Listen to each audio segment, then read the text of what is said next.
Hi everyone, Danny here today to talk to you about Brandon Sanderson's second book in his Mistborn trilogy called The Well of Ascension.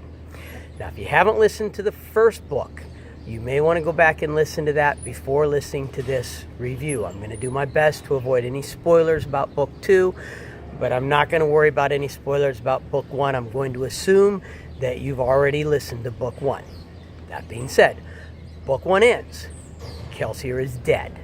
Vin has killed the evil emperor. The Ska are free. You're expecting, just they're going to live happily ever after, which is how stories like this typically go. Well, book 2 starts. Now, Ellen is king. Vin they're not married. She's not sure about her relationship with him.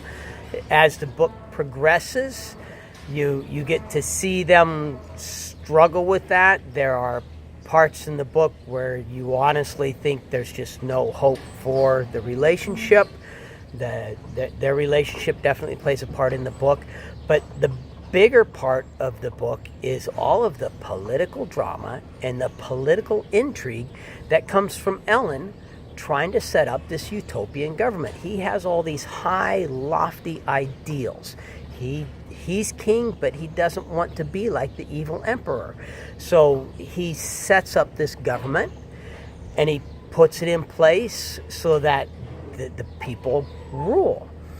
But what he doesn't take into consideration, because he's young, because he's naive, he doesn't take into consideration that large groups of people can't agree on everything. I mean, look at our last election, and that person's evil because of who they voted for. No, that person's evil because of who they voted for. I mean, strong feelings from good people on both sides about the other side of the camp. He doesn't take any of that into consideration. He doesn't take into consideration power-hungry people who just want to take over for themselves. He doesn't account for any of that kind of thing. And so there are several problems that come up that he has to try and deal with. Most of them he deals with completely wrong, and he completely mishandles. And it's almost like, he jumps from the frying pan into the fire, and from that into a lake of lava kind of a thing. I mean, it just goes from bad to worse to impossible. Brandon Sanderson's a good enough author that you really get drawn into his characters. I mean, you get drawn in and become part and parcel with the characters, so you feel their frustration. You feel frustration for them. When they're stupid, you feel like it's your own kid making this stupid mistake. He's also a good enough author that he can put twists and turns all over the place that will completely catch you by surprise and have you unprepared.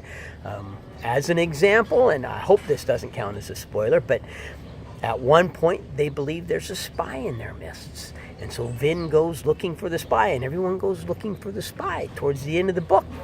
At least me, I'm thinking, no spy. They were wrong. Then comes the big reveal. The spy is revealed. It's amazing who the spy is. I mean, it's genius who the spy is. It totally makes perfect sense. And at the same time, it totally caught me by surprise. Didn't see it coming at all. Not a hint of it. But it makes such perfect sense with the story. And he does a lot of things like that. The book has more action than in the first book, a lot more battle scenes, and just like in the first book, I mean, they get into battles to where it's impossible for them to win. Somehow they pull out a victory, and it doesn't feel the slightest bit cheesy at all. It doesn't feel like, oh yeah, well of course they won, that would never happen in real life. No, it feels like real people pulled this off just in amazing fashion kind of a thing.